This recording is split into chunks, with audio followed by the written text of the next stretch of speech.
গণতন্ত্র হত্যাকারী, এদেশের খুন গুম হত্যার অন্যতম নায়ক সাবেক প্রধান বিচারপতি, তার দৃষ্টান্তমূলক শাস্তি এদেশের আইনজীবী সমাজ সহ দেশের মানুষ চায়। কারণ বিচারকের আসনে বসে তিনি যে দেশের প্রতি অবিচার করেছেন, তার দৃষ্টান্তমূলক শাস্তি না হলে ভবিষ্যতে আরেকজন খায়রুল হকের জন্ম হয়তোবা হতে পারে।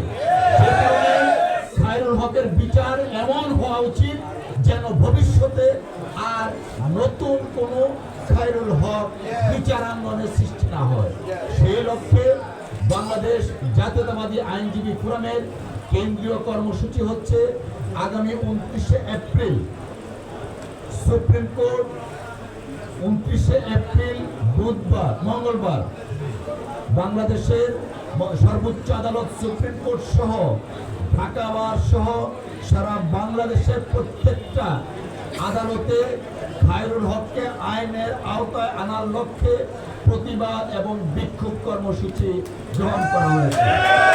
আমরা প্রত্যাশা করছি আইন মন্ত্রণালয় এবং স্বরাষ্ট্র মন্ত্রণালয় অনতিবিলম্বে যথাযথ পদক্ষেপ নেবেন।